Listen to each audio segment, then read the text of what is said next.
ইসলামী আন্দোলন কর্তৃক আয়োজিত আজকে এই গণসমাবেশের সম্মানিত সভাপতি সেরেতাজ, সম্মানিত ওলামায়ে কেরাম, আজকে অনেক ওলামায়ে কেরাম এখানে এসেছেন।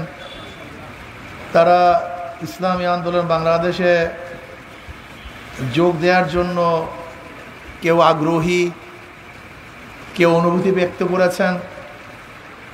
আমি আজকে সবার সামনে হযরত মাওলানা লিয়াকতুল্লাহ সাহেবকে আমি অনুরোধ করব, আপনিও আজকে সবার সামনে ইসলামী আন্দোলন বাংলাদেশে যোগদান করুন। এটা আমরা সবাই চাই।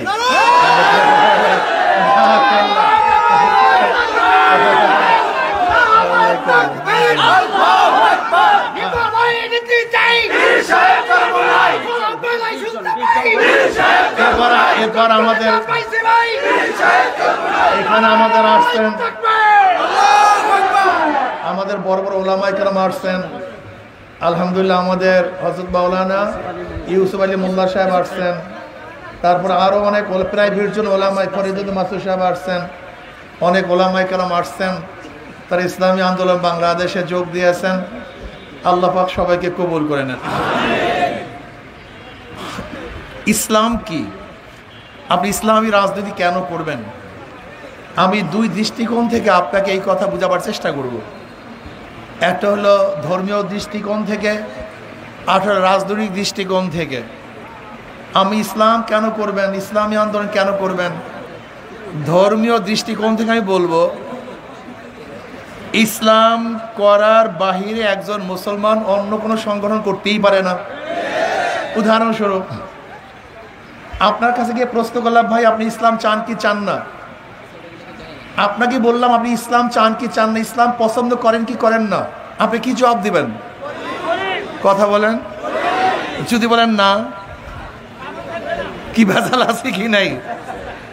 ধরেন আমি একজন মুসলমানের কাছে প্রশ্ন করছি, তুমি আল্লাহর নবীকে নেতা মানো কি মানো না? সে কি বলবে? যদি বলি না, কি ভেজাল আছে কি নাই? বেশ ভালো কথা। আমি যদি তাকে প্রশ্ন করি, তুমি কোরআন ও সুন্নাহ মানো কি মানো না? সে কি বলবে? যদি বলি মানি না, বেঈমান হয়ে যাবে, সমস্যা মারাত্মক। এর জন্য আমি বলবো, একজন মুসলমান ইসলামের বাহিরে যাওয়ার কোনো সুযোগ নাই, কোনো সুযোগ নেই। আপনি কি বললেন? একজন মুসলমান ইসলামের বাহিরে যাওয়ার কোনো সুযোগ। এখন প্রশ্ন করতে পারো, হিন্দুরা কেন করবে, খ্রিস্টানরা কেন করবে, একজন নাস্তিক কেন ইসলামী দল করবে? প্রশ্ন এখানে। মুসলমান তো ইসলামের বাইরে যাওয়ার কোনো সুযোগই নাই, কিন্তু হিন্দু এখানে কেন করবে দল? শান্তি পাওয়ার জন্য, মুক্তি পাওয়ার জন্য, তার জান মালের নিরাপত্তার জন্য, তার ধর্মীয় স্বাধীনতার জন্য। কি কথা ঠিক না? দেখেন, আজকে 71 থেকে 2024 পর্যন্ত যারা ক্ষমতায় ছিল, তারা আমাদের দেশের সাম্যতা রক্ষা করতে পারেনি, মানবিক মর্যাদা প্রদান করতে পারেনি, সামাজিক ন্যায় বিচার প্রতিষ্ঠিত করতে পারেনি। অথচ এখানে যারা আছেন, যদি আমি প্রশ্ন করি 71-এর স্বাধীনতার স্লোগান কি ছিল, অনেক মানুষ এখানে জানবেন না। আপনি কি জানেন স্বাধীনতার স্লোগান কি ছিল? 71-এ কোন ভিত্তিতে স্বাধীন হয়েছিল? বিশ্বাস করেন 98% মানুষ জানবেন না। আমি আশ্চর্য হয়ে যাই আমাদের দেশের মানুষের অবস্থা দেখে। বিএনপির হাজারো মানুষ আসে, যদি প্রশ্ন করি বিএনপি শব্দের অর্থ কি, অনেকেই জানে না। যদি বিএনপির ম্যানিফেস্টো কি, নীতিমালা কি, আদর্শ কি, জানে না। বিএনপিতে অন্তর্ভুক্ত হতে গেলে কয় টাকা চাঁদা দিতে হয় প্রথম ফর্ম ফিল আপ করার জন্য, তাও সে জানে না। জিয়াউর রহমান সাহেব কবে ক্ষমতায় বসছে? বিশ্বাস করেন, বিএনপির অনেক নেতা আছে, জিয়াউর রহমান সাহেব কবে ক্ষমতায় বসছে তাও জানে না। জিয়াউর রহমান সাহেব ক্ষমতায় বসছিলেন 75 সনে। আচ্ছা বলেন তো, তিনি নির্বাচন দিয়েছিলেন কোন সনে? 79-তে। ক্ষমতায় বসছেন 75-এ, নির্বাচন দিয়েছিলেন 79-তে। আমি আপনাদের প্রশ্ন করতে চাই, ক্ষমতায় বসছেন 75-এ, নির্বাচন দিয়েছেন 79-তে, এই যে প্রায় 4 বছর 4.5 বছর পরে নির্বাচন দিয়েছিলেন, এটা কোন সংবিধানে ছিল? কোন সংবিধানের আইনে ছিল আমাকে বলুন? এটা 72 সংবিধান নাই। 72-এর সংবিধান হলো প্রাইম মিনিস্টার বা প্রেসিডেন্টের পদ খালি হওয়ার 3 মাসের মধ্যে নির্বাচন দিতে হবে। আজকে যারা সংবিধান নিয়ে কথা বলছেন, আপনারা সংবিধান তো জানেনই না। বড় সমস্যা এখানে। আজকে দেখবেন আমাদের সিইসি সাহেব বলেন সংবিধানে নেই, পিআর সিস্টেম সংবিধানে নেই। আমি বলবো আপনি নিজেও তো সংবিধানে নেই। কেন সংবিধানে আছে সরকার পতন হওয়ার 3 মাস পরে নির্বাচন দিবেন, সেই নির্বাচনে ডিসাইড হবে কে প্রাইম মিনিস্টার হবে, তারপরে তারা পদ নিয়োগ দিবেন। আমি আপনাকে প্রশ্ন করতেছি, আপনি নিয়োগ হয়েছেন কবে? আপনি তো সংবিধান ফেল হওয়ার 3 মাস পরে নিয়োগ হয়েছেন, তা আপনিও তো সংবিধানের মধ্যে নেই, আপনি সংবিধানের কথা বলতেছেন। আমাদের দেশের মানুষের সমস্যা রেখে যারা আওয়ামী লীগ করে, এরা জানি না আওয়ামী লীগ শব্দের আরবি, ফার্সি না উর্দু, ওরা নিজেরাই জানে না। আওয়ামী লীগের ভিত্তিকে ম্যানিফেস্ট কি ওরা নিজেরাই জানে না। সেকুলারিজমের অর্থ তারা জানে না, গণতন্ত্র ডেমোক্রেসির অর্থ তারা জানে না। আমাদের দেশের মানুষ রাজনীতি কেন করে? 1 কলকি গাঁজা পাওয়ার জন্য, 1 বোতল ফেন্সিডিল পাওয়ার জন্য, 1 বোতল মদ খাওয়ার জন্য। এই এলাকার চাঁদাবাজ আমি চাঁদাবাজি করব, এই এলাকার গুন্ডামি আমি করবো, আমার বাড়ির দরজায় ডিপ টিউবওয়েল বসবে। এইটা নাকি রাজনীতি? তুমি তো বুঝোই না রাজনীতি কি জিনিস। তোমার সমস্যা এখানে। এদের স্বাধীন হয়েছিল সাম্য, মানবিক মর্যাদা, সামাজিক ন্যায় বিচার প্রতিষ্ঠা করার জন্য। সাম্য, আমরা সবাই সমান। বাংলাদেশের যত নাগরিক প্রত্যেকের অধিকার সমান। সে চাষি হোক, কৃষক হোক, মজদুর হোক, জেলে হোক, তাঁতি হোক, কামার হোক, ঋষি হোক, বাংলাদেশের নাগরিক মুসলমান, হিন্দু, বৌদ্ধ, খ্রিস্টান, নাগরিক হিসাবে প্রত্যেকের অধিকার সমান, সাম্য, মানবিক মর্যাদা। আশরাফুল মাখলুকাত মানুষ, সে মেতর হোক না কেন, চামার হোক না কেন, ঋষি হোক না কেন, কামার হোক না কেন, শ্রমিক হোক না কেন, সে খেটে খাওয়া মানুষ হোক না কেন, আশরাফুল মাখলুকাত, তাকে শ্রদ্ধা করতে হবে, তাকে সম্মান দেখাতে হবে। এর চেয়ে দামি কেউ নেই। অথচ আজকে দেখবেন একজন ঋষি, কামার, মজদুর, শ্রমিক যদি ডিসি অফিসে ঢুকে কুকুরকে সম্মান করা হয়, কিন্তু এই মানুষকে সম্মান করা হয় না। কুকুর ইজ্জাত করা হয়, এই মানুষকে ইজ্জাত করা হয় না। আপনার বিশ্বাস হয় না? আজকে হাজারো লিডাররা কুকুর নিয়ে ছবি তুলতে আনন্দিত হয়, অথচ আশরাফুল মাখলুকাত মুসির কাঁধে তারা ছবি তুলতে পারবে না। একজন মুসির কাঁধে হাত দিয়ে ছবি তুলতে পারবে, লজ্জা পায়। আজকে আশরাফুল মাখলুকাত এই মানুষকে আমরা ঘৃণা করি, অথচ বিড়াল কোলে নিয়ে ছবি তুলি। কি কোলে নিয়ে? বিড়াল কোলে নিয়ে ছবি তুলি, কিন্তু একজন মুসির কাঁধে হাত দিয়ে ছবি তুলতে লজ্জা পাই। এই আশরাফুল মাখলুকাতকে আমরা শ্রদ্ধা করি না, সম্মান করি না, ইজ্জত করি না। এই মানবিক মর্যাদা দেওয়ার জন্যই ৭১ আন্দোলন হয়েছিল, ন্যায় বিচার প্রতিষ্ঠা করার জন্য। কিন্তু আজকে কি দেখছি? যখন সরকারে থাকে, 1000 খুন করেন, আপনার কোনো কেস নাই, আপনি খোলা আকাশের নিচে ঘুরে বেড়ান। যদি আপনি সরকারি দলে না থাকেন, আপনি নির্দোষ হলেও আপনাকে জেলখানায় ঢুকে ঢুকে মরতে হবে। এর নাম ন্যায় বিচার? আমাকে দেখান তো কোন আইনে আছে কনভিক্টেড আসামি, যে সাজাপ্রাপ্ত আসামি, কোর্টে হাজিরা দেয়া ব্যতীত খালাস দেওয়ার আইন কোথায় পেয়েছেন? আমাকে দেখান। কিন্তু আমাদের দেশের আজকে কোর্টগুলির অবস্থা কি, আদালতগুলির অবস্থাটা কি? যে যখন ক্ষমতা আসে তার দিকে তাকিয়ে তারা রায় দেয়। এর নাম আদালত হতে পারে না, এর নাম বিচারক না, একে বিচারক বলা যায় না। রাষ্ট্র কি জিনিস আমরা রাষ্ট্র সম্পর্কে অনেকেই জানি না। দেশ কি জিনিস অনেকেই জানি না। রাষ্ট্র এবং সরকারের মধ্যে হাজারো পার্থক্য। সরকার পরিবর্তন হয়, রাষ্ট্র পরিবর্তন হয় না। কথা বলেন না কেন? রাষ্ট্রীয় সম্পদ রাষ্ট্রের থাকে, দলীয় সম্পদ দলের কাছে থাকে। দল পরিবর্তন হয়, রাষ্ট্র পরিবর্তন। যেমন ডিসি সাহেব রাষ্ট্রের, এসপি সাহেব রাষ্ট্রের, পুলিশ সাহেব রাষ্ট্রের। সরকার চলে যায় কিন্তু পুলিশ সাহেব, কথা বলেন, ডিসি সাহেব, কারণ সে তো রাষ্ট্রের। আমরা রাষ্ট্রের নাগরিক। সরকার পরিবর্তন হয় কিন্তু আমরা কিন্তু পরিবর্তন হই না। আমরা দেশেরই সম্পদ, আমরা দেশের নাগরিক। এই রাষ্ট্র সবার। রাষ্ট্র কি আপনি কি জানেন? রাষ্ট্র কেন, স্টেট কেন সৃষ্টি হয়েছিল? স্টেটের কি প্রয়োজনটা ছিল আমরা অনেকেই জানি না। স্টেটের প্রয়োজনটা কি ছিল? ধরে নেন আজকে এই বাড়িটা একজন নিরীহ মানুষের, কিছু গুন্ডা পান্ডা বাড়িটাকে দখল করেছে, কিন্তু এই নিরীহ মানুষ তো গুন্ডা পান্ডার সাথে লড়াই করার ক্ষমতা রাখে না, রাখে? এখন রাষ্ট্র কি বলছে? রাষ্ট্র নিরীহ মানুষটাকে বলছে তোমার কোনো টেনশন নাই, আমি তোমার পাশে আছি, তোমার পক্ষ হয়ে তোমার ঘরকে তোমার কাছে বুঝিয়ে দেওয়ার দায়িত্ব আমি রাষ্ট্রের, অন্য কারণ না। একজন ব্যক্তি ক্ষুধার্ত, রাষ্ট্র কি বলে? তোমার কোনো টেনশন নাই, তোমার মুখে খাদ্য তোলার দায়িত্ব আমার, তুমি ক্ষুধার্ত থাকতে পারবা না। রাষ্ট্র কি জিনিস? একজন বস্ত্রহীন, রাষ্ট্র বলবে তুমি বস্ত্রহীন, তোমার কোনো টেনশন নাই, তোমার কাপড়ের দায়িত্ব আমার। একজন চিকিৎসাহীন ধুকে তোকে পড়ছে, রাষ্ট্র কি বলবে? তোমার কোনো টেনশন নাই, তোমার কেউ নাই, আমি তোমার পাশে আছি, তোমার চিকিৎসার দায়িত্ব আমি গ্রহণ করব। একজন ছেলে গরিব মেধাবী অর্থের অভাবে পড়াশোনা করতে পারে না, রাষ্ট্র কি বলে জানেন? তোমার কোনো টেনশন নাই, তোমার পড়াশোনার দায়িত্ব আমি গ্রহণ করব। এর নাম রাষ্ট্র। আমরা রাষ্ট্র জানি না। রাষ্ট্র কি বলে? তোমার রাস্তা ভাঙ্গা, তুমি চলতে পারো না, তুমি এদেশের নাগরিক, আমি রাষ্ট্র, তোমার রাষ্ট্র মেরামত করার, রাস্তা মেরামত করার দায়িত্ব আমার, আমি তোমাকে রাষ্ট্র সুন্দর করে দেব। এর নাম রাষ্ট্র। আর এখন রাষ্ট্র বলতে কি মনে করি? জুলুম, অত্যাচার, অবিচার, গুম, খুন, ধর্ষণ, চুরি, ডাকাতি, চাঁদাবাজি, এর নাম রাজনীতি না। এটা জুলুমতন্ত্র, এটা ডাকাতি তন্ত্র, এটা চাঁদাতন্ত্র হতে পারে, কিন্তু এটা রাষ্ট্রতন্ত্র হতে পারে না। রাষ্ট্রতন্ত্র মানে যে রাষ্ট্রের মধ্যে প্রত্যেকটা মানুষ নিরাপত্তা অর্জন করবে। রাষ্ট্রের দায়িত্বটা কি? তুমি নাক টেনে ঘুমাও, আমার পুলিশ তোমার বাড়ির দরজা পাহারা দিবে, তোমার কোনো টেনশন নেই। তোমাকে কেউ আক্রমণ করবে, চুরি করবে, সেই দায়িত্ব আমার, আমি তোমাকে পাহারা দেব, তুমি ঘুমাবা, এর নাম রাষ্ট্র। কিন্তু আজকে 53 বছর যারা ক্ষমতায় ছিল এই কাজগুলি করতে পারে নাই। তারা কি করেছে?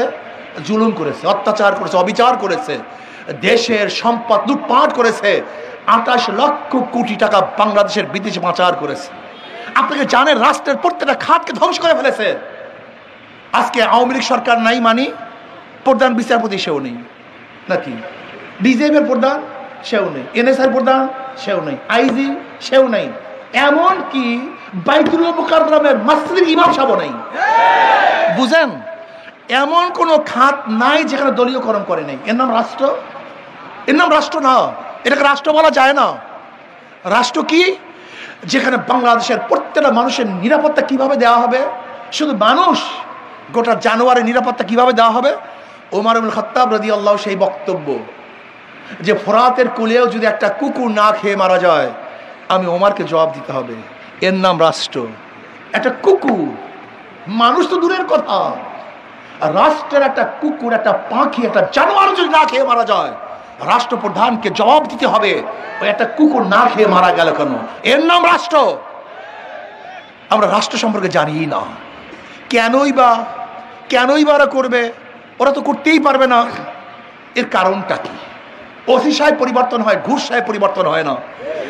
ডিসি সাহেব ট্রান্সফার হয়, কিন্তু দুর্নীতি সাহেব ট্রান্সফার হয় না। এর কারণটা কি? বহু দলের শাসন আমরা দেখেছি, আওয়ামী লীগের শাসন দেখেছি, বিএনপি শাসন দেখেছি, জিয়া রহমান সাহেবের শাসন দেখেছি, কিন্তু ভাগ্যের পরিবর্তন দেখি নেই।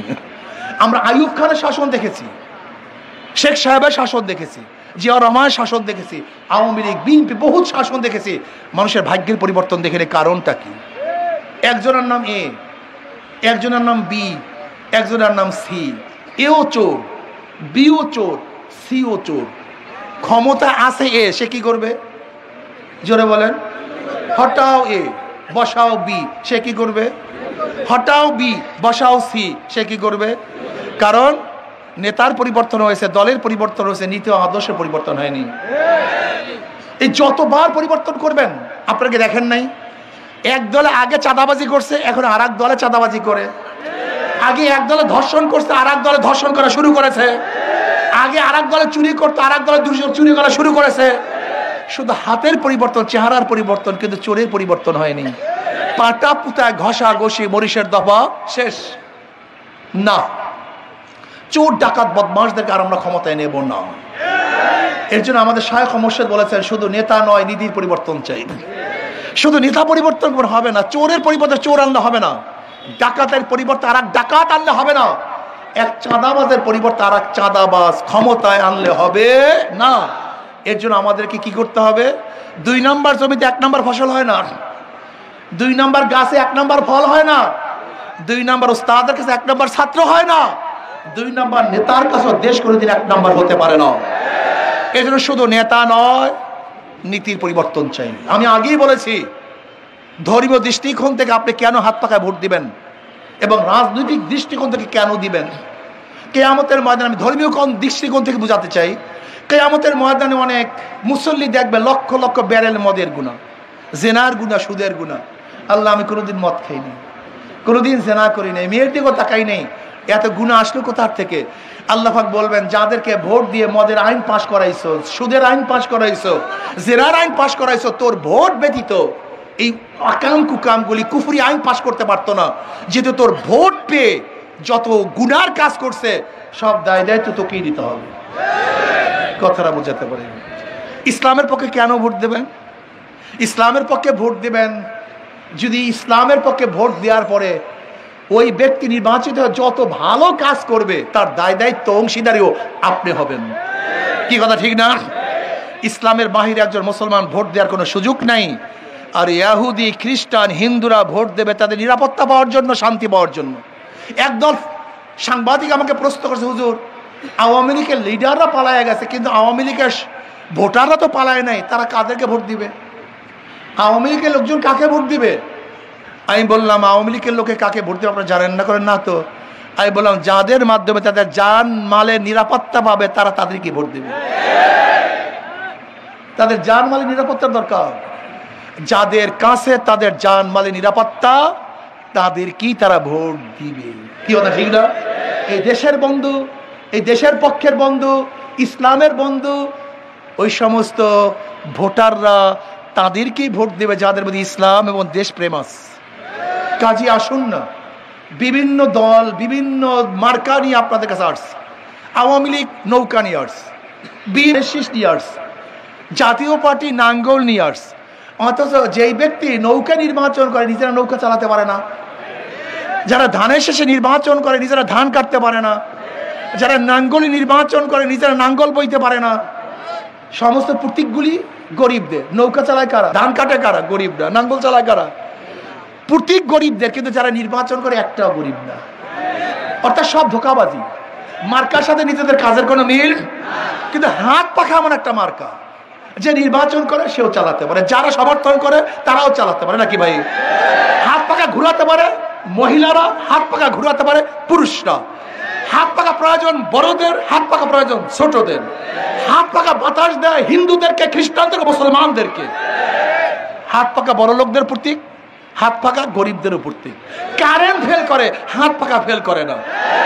কাউর মার্কা ঘুমের সময় কলিজার উপরে থাকে না, একমাত্র একটা মার্কা ঘুমের সময় কলিজার মধ্যে নিয়ে ঘুমায়, তার নাম হাত পাখা। সর্বজনীন প্রতীক, সবার প্রতীক, সবাইকে শান্তি দেয়। আমি বিশ্বাস করি হাত পাখা যদি বিজয় হয়, এই হাত পাখা যদি বিজয় হয়, এই রাষ্ট্র বিজয় হবে, এই মানবতা বিজয় হবে, এই মানুষ সম্পদ বিজয় হবে, এই দেশ সংরক্ষিত হবে। কি কথা ঠিক না? কাজে আসুন, আগামী নির্বাচন সম্মিলিত ভাবে, আমরা ঐক্যবদ্ধ ভাবে, জীবনভর বিভিন্ন মানুষকে ভোট দিয়েছেন, বিভিন্ন মার্কায় ভোট দিয়েছেন। আমি অনুরোধ করবো, দুই হাত জোরে অনুরোধ করবো, আমার যুবক বাবারা, আমার মুরব্বী বাবারা, আমার পর্দায় মা বোনেরা, মুসলমান, হিন্দু, বৌদ্ধ, খ্রিস্টানেরা, দুই হাত জোর করে অনুরোধ করবো, বিভিন্ন মার্কায় ভোট দিয়ে জীবনভর ফেল করেছেন, একটাবার ইসলামকে পরীক্ষা করুন। একটাবার, শুধু একটাবার, শুধু একটাবার ইসলামকে পরীক্ষা করুন। ইসলাম দুনিয়াতে ঠকার জন্য আসে না, জেতার জন্য আসে। ইসলাম কোনো ঠকাবো, ঠকার কোনো নীতি আদর্শের নাম না, ইসলাম বিজয়ের আদর্শের নাম। আমি বিশ্বাস করি একটাবার যদি হাত পাখাকে আপনারা বিজয় করতে পারেন, ইনশাআল্লাহ, তাহলে অবশ্যই শান্তি পাবেন, মুক্তি পাবেন। দেশের সম্পদ দেশেই থাকবে, সাম্য, মানবিক মর্যাদা, সামাজিক ন্যায় বিচার প্রতিষ্ঠা হবে। ইসলাম প্রতিষ্ঠা হওয়ার মাধ্যমে একটা কল্যাণকামী রাষ্ট্র ইনশাআল্লাহ গঠন করব। কাজে আজকের থেকে আপনাদের সবাইকে অনুরোধ করব, একটা বারের জন্য হাত পাকা প্রতীকে নির্বাচন করি, সবাই ভোট দেই। ইনশাআল্লাহ আমরা যদি জিতি, আমাদের বর্তমানে আমাদের জামাল সাহেবকে এখান থেকে বর্তমানে আমাদের বলা হয়েছে, ইনশাআল্লাহ যদি আমরা আরো মনে করি ভালো প্রার্থী, আরো সুন্দর প্রার্থী, আরো ভালো প্রার্থী যদি পাই, ঐক্যবদ্ধভাবে যাদের মাধ্যমে ইসলামী হুকুমাত কায়েম করবে, এরকম ইনশাআল্লাহ প্রার্থীর মাধ্যমে আমরা ইনশাআল্লাহ এবার হাত পাকাকে বিজয় করে রাজি আছেন ইনশাআল্লাহ। আল্লাহ আমাকে আমাদের সবাইকে কবুল করে নেন। আল্লাহ।